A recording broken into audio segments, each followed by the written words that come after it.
এটি হচ্ছে নাফাকুম পাড়া। এবারের অ্যাডভেঞ্চার সেই পাড়াকে কেন্দ্র করেই।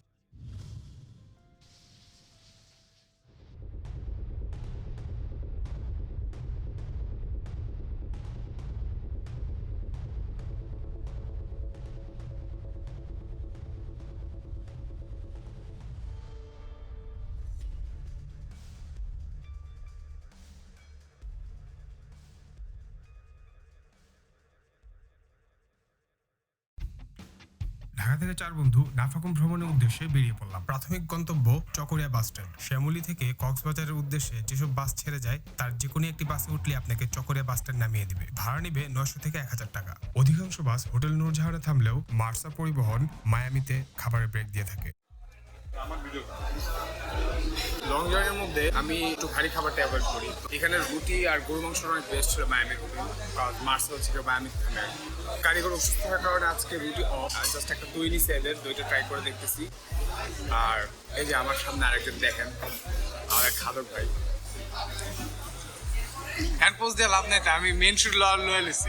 ভোরের সূর্য যখন আকাশে তখন আমরা চট্টগ্রাম সিটিতে।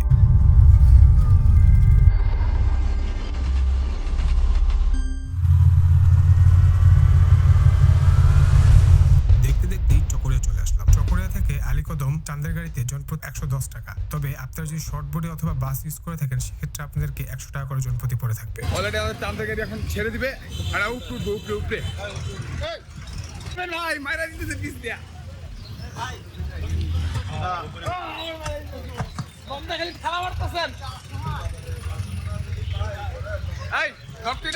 পূর্বে যদি অভিজ্ঞতা না থাকে সেক্ষেত্রে চাঁদের গাড়ির ছাদে না ওঠাই ভালো। চাঁদের গাড়িগুলো প্রচন্ড গতিতে ছুটে চলে এবং উপরে সেক্ষেত্রে ব্যালেন্স যদি আপনি না রাখতে পারেন, আল্লাহ না করুক, যে কোনো ধরনের বড় দুর্ঘটনার শিকার হয়ে থাকতে পারেন।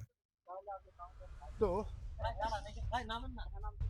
আপনারা বলতে পারেন ছাদ থেকে নাইমা আমরা গাড়ি পিছে ঝুলা শুরু করছি কেন?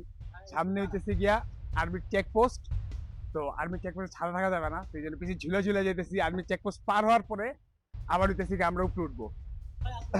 হ্যাঁ, এই যে আমরা যা রবিউল ভাই কিনা থেকে আর্মি ক্যাম্প আমরা আইডি কার্ড জমা দিতে যাবো। আমার আইডি কার্ড মার্কস শুট দেখেন। ও সরি টাইম শেষ। এখন আবার আমাদের বাংলাদেশ, আমরা আবার উপরে উঠতেছি, যে বড় ভাই উপরে উঠতেছে, আমরা আবার উপরে উঠবো। আর্মি ক্যাম্পের মধ্যে সবকিছু জমা দিচ্ছি। প্রাইভেসির কারণে, সিকিউরিটির কারণে আর্মি ক্যামেরা অফ করে দিচ্ছে। আমার ক্যামেরাটা নেই বন্ধু, এই বাকি আছে দাঁড়াও 2 মিনিট তাই না, যাও। ছাইরা দিছিল আমারে থিয়াই ভাই। আলীকদম বাজার। এখানে আমরা সকালের নাস্তা শেষ করার পর প্রয়োজনীয় চাদর কেনাকাটা করে আমাদের ভ্রমণের উদ্দেশ্যে রওনা দিয়ে দিলাম। পাহাড়ের উচ্চতার কারণে অলরেডি আমার কান বন্ধ ফিল হইতেছে। সবার সামনে এই যে পাগলু হিমেল হাই অ্যালটিটিউডের কারণে কান বন্ধ হচ্ছে, ফিল অলরেডি ফিল করা শুরু করেছি। সামনে যে ভিউটা আপনাদেরকে দেখা যেটা আসতেছে, কান বন্ধ হইছে। আর আমার তো কানই নাই, কেমনে বন্ধ হবে? এই মানুষটা তো আল্লাহর 24টা মানে 12টা মাসই 30টা দিন 24টা ঘন্টা পাহাড়ের ভিতরে বসে থাকে। পাহাড় খালি শুধু পাহাড় ভাই খালি তার কাজে খালি পাহাড় বাবা। আপনারা যখন ট্রেকিং শুরু করতে তখন খালি দেখবেন, মানে আমরা যদি কচ্ছপে খালি খরগোশের মতো ভাল পারে আমরা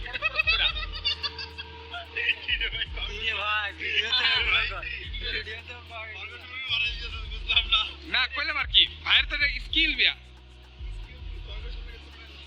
কি খরগোশ না পাগলা ঘোড়া কি জানি বলে অ্যাংরি হর্স। কি রে ভাই কইতে কি কর অ্যাংরি হর্স।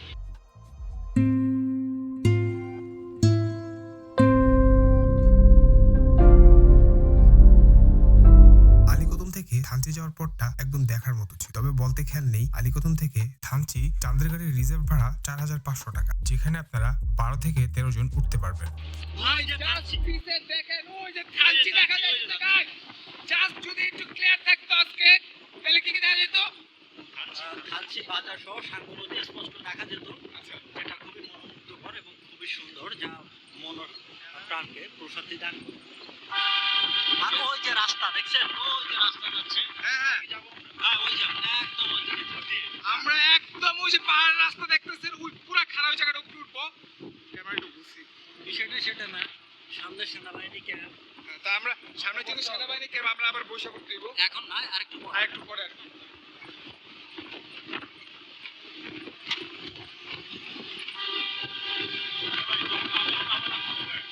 হ্যাঁ না ওখানে শুধু জমা দিলে হবে।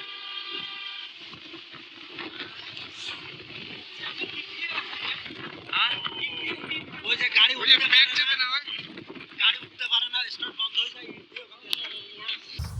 আলীকদম থেকে থানচি পর্যন্ত কিন্তু মোটরসাইকেলে করেও আপনারা যেতে পারেন। সেই ক্ষেত্রে ভাড়া হয়ে থাকবে দুইজনের জন্য 700 টাকা, যার অসাধারণ অভিজ্ঞতা আগামী পর্বে দেখতে পারবেন। ভিউ নাই। ডিপার এটা? হ্যাঁ এটা ডিপার। ওরে সকালে আসলে তাহলে বুঝেন কি পাইতেন। এখন অলরেডি ওইটা Guys, এটা হালকা লেয়ার। আমরা সামনে যে আজকে একটু লেট করার কারণে সামনে ডিম্পার তো মেঘ মেঘ। আচ্ছা ওয়েট, আমরা সামনে এখন ডিম্পারের দিকে আগাচ্ছি। আপনাকে যদি ডিম্পারের ভিউটা দেখে, এখন অ্যাকচুয়ালি সকালের ভিউটা নাই, সকালে মাথা নষ্ট ভিউ থাকে, পুরা মেঘ দিয়ে ঢাকা। আপনারা যদি আমার পিছনে সাদা কিছু দেখেন, ওয়েদার ঠান্ডা ঠান্ডা না, ওয়েদার পুরো ঠান্ডা। এটা দুধ পুরা সুইজারল্যান্ডের ওয়েদারের মতো লাগতেছে। আমি সুইজারল্যান্ড যাই নাই। আপনি কাশ্মীর গেছেন, কাশ্মীর ওয়েদারের মতো লাগতেছে না? কাশ্মীরের কিছু কিছু জায়গার ওয়েদার মতো না। এখন যদি রোদ ওঠে তাহলে মেঘের লেয়ার হতো। এখন রোদ উঠতেছে, আশা করি ভাই মেঘের রেয়ার থেকে কিছু পাওয়া যাবে নাকি? নদীতে হয়তো পাইতে পারবা। আচ্ছা নদীতে, আবার নদীতে গেলে বাকিটা। তো এই যে আমরা ডিম পাহাড় অলরেডি এন্ট্রি করে ফেলছি গাইস। অফিশিয়াল সাইনবোর্ড আপনারা আবার পিছনে দেখতে পাচ্ছেন। সেনাবাহিনীরা লাগাইছে আসলে এটা ডিম পাহাড় না, ডিম পাহাড়। সরি গাইস, ডিম পাহাড় একটু সামনে। ডিম পাহাড় এই যে ডিম পাহাড়। কিন্তু এটা হলো সেনাবাহিনী এখন করছে তো, হ্যাঁ। এই জন্য এটার নাম ডিম পাহাড় লাগাইছে আচ্ছা সেনাবাহিনী। সেনাবাহিনী হইতেছে কি ওই যে ওখান থেকে টাইম না এটা ডিম পাহাড় বানাই দিচ্ছে আর কি। ওই যে আমরা সামনে যে চূড়া দেখতেছেন গাইস, এটা হচ্ছে ডিম পাহাড়। কি পরিমাণে খারাপ, কি পরিমাণে এখানে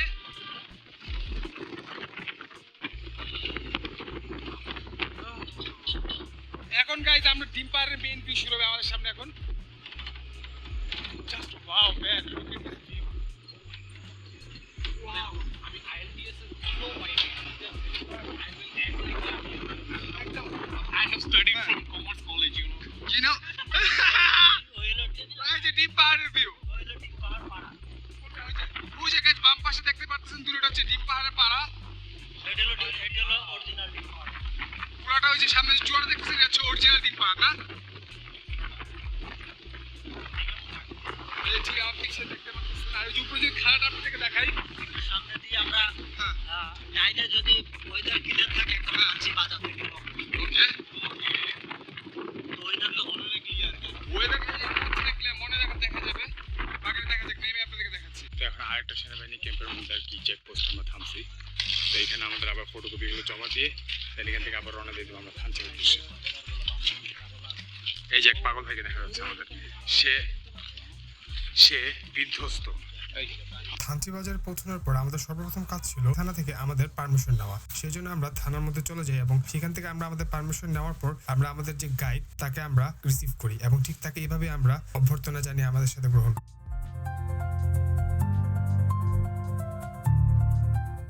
থানচির বিজিবি ক্যাম্প, এখানে আসার পর আমাদের এমন একটা জিনিস শুনতে হয়েছে যার জন্য আমরা মোটেও রেডি ছিলাম না। আপনারা যারা নাফাকুম যাবেন থানচির বিজিবি ক্যাম্প থেকে নৌকা নিয়ে সাঙ্গু নদী ধরে এগিয়ে যাবেন। সেই ক্ষেত্রে আপনাদেরকে 5টার আগে আসতে হবে, কারণ 5টার পরে টুরিস্টদের জন্য আর অ্যালাউ করে না। উপায় না পেয়ে বিজিবি ক্যাম্পকে ফাঁকি দিয়ে অবৈধভাবে সেই রাস্তায় বেরিয়ে পড়ি। তবে এটার জন্য আমরা কখনোই কাউকে উৎসাহ করবো না।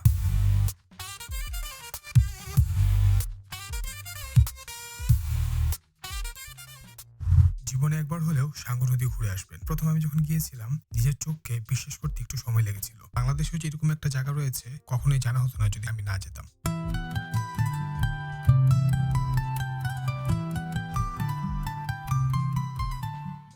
থানচি থেকে বেরোতে বেরোতে আমাদের 6টা পার হয়ে যায়। প্রাথমিক গন্তব্য রেমাক্রি ঝর্ণা। থানচি থেকে রেমাক্রির নৌকা ভাড়া 5500 টাকা, যেখানে আপনারা 5 জন বসতে পারবেন। তবে সন্ধ্যা নামার আগে আমাদের জন্য এরকম কিছু একটা অপেক্ষা করছিল যার জন্য আমরা একদমই প্রস্তুত ছিলাম না। নিমিষের মধ্যেই সাঙ্গুর স্রোত একদম বদলে গেল। এতটাই ভয়ঙ্কর হয়ে উঠলো যে নৌকাটা ঠিকমতো চালানো সম্ভব হচ্ছিল না। যে কোনো সময় পাথরের সাথে ধাক্কা লেগে বড় ধরনের দুর্ঘটনার একটা শঙ্কা রয়েছিল। বুঝতে পেরে ওখানকার স্থানীয় এক লোকাল দাদাকে কল দিয়ে মাঝপথ থেকে সাথে নিয়ে নেয়, যে কিনা সামনে বসে খুবই তীক্ষ্ণ নজরে খেয়াল রাখছিল যাতে কোনো পাথরের সাথে ডিরেক্ট হিট না করে আমাদের নৌকা। তবে খুব বেশি দূর আর যেতে পারিনি। একটু পরে স্রোত এতটাই ভয়ঙ্কর হয়ে উঠে যে স্রোতের বিপরীতে নৌকা আর পেরে উঠছিল না।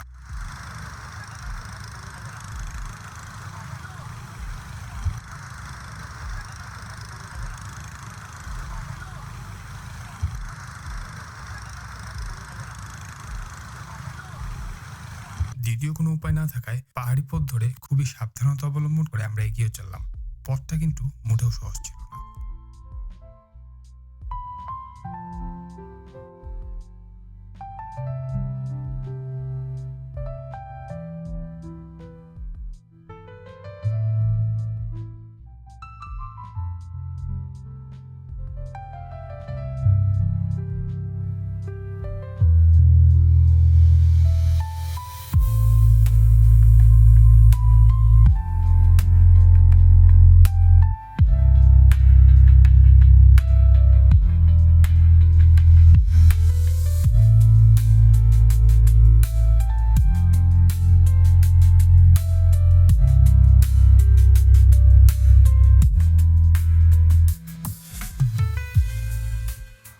আমরা এখন রেমাক্রি ওয়াটারফলের মধ্যে নামবো। উপর দিয়ে চল বন্ধু, উপর দিয়ে চল। ওই দিক দিয়ে পড়তে যাওয়া যাবে না? কি বলো? আচ্ছা আমরা এই দিক দিয়ে যাবো, তাহলে যে কোনো এক দিক দিয়ে আমরা যাবো। আমরা তোমাকে ফলো করতেছি, চলো বন্ধু।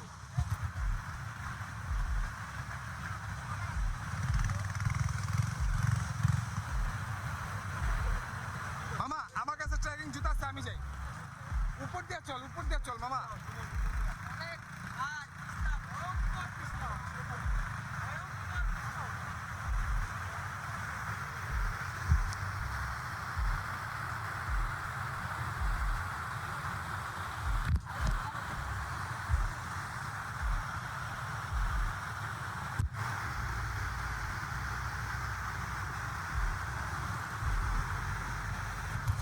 আমরা এখন রেমাক্রি ওয়াটারফল নামার জন্য একটু সাইড হয়ে যাচ্ছে আর অন্য দিক দিয়ে ঘুরে, কারণ হচ্ছে এদিকে ভয়ঙ্কর লেভেলের পিস লাগাই। সবাই শিকল বন্ধ দিয়ে নামতাছি, সবাই হাত ধরো, হাত ধরো গাইস। এই যে গাইস, আমার সামনে কি দেখবেন? রোটেটিং ব্যারেক।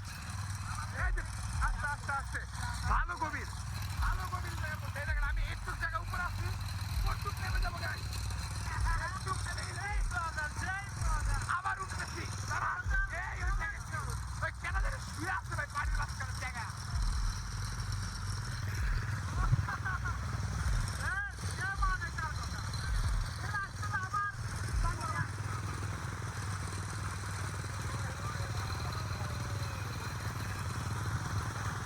আমরা এখন ভয়ঙ্কর লেভেলের পিছলা জায়গা পার করতেছি গাইস।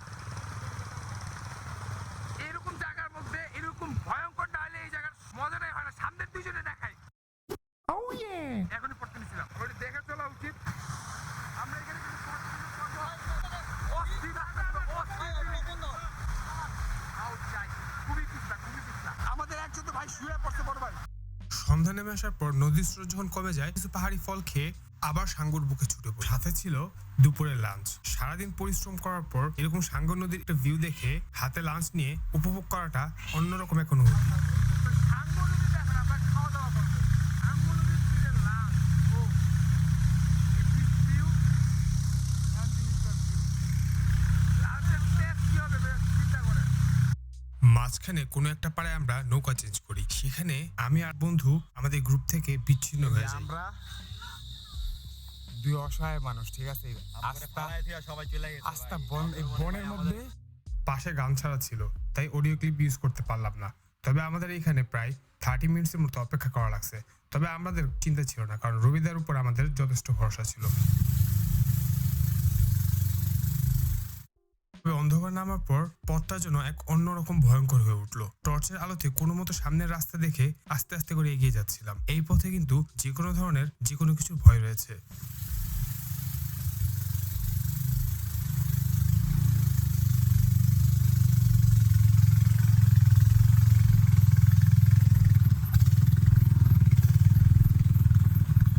অবশেষে নাফাখুম পাড়ায় পৌঁছে যাই আমরা। তবে সারাদিন এতটাই ক্লান্ত ছিলাম যে ঝর্ণায় কোনোভাবে গোসল করেই আজকের জন্য ভিডিওটা এখানে শেষ করে দিই। সকালে নাফাখুম পাড়া দেখতে কতটা যে সুন্দর তা আগামী পর্বে দেখতে পারবেন।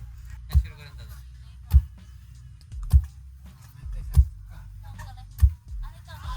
আওয়াজ এটা কি? এটা ধান। ধান ভাঙতেছে। আচ্ছা আচ্ছা, দাদা হচ্ছে এখানকার আমাদের স্থানীয় গাইড। ভাঙতেছে না দাদা। এখানকার পানির উৎস কি, যে লাফাপুর ঝর্ণাখালি, এখান থেকে মানে নেমে এখান থেকে পানি আনতে হয় ওখান থেকে, ওই ঝর্ণাতেও আছে। ওই ঝর্ণা থেকে সামনে ঝর্ণা। এখানে পানির লাইন, কারেন্ট লাইন, একটা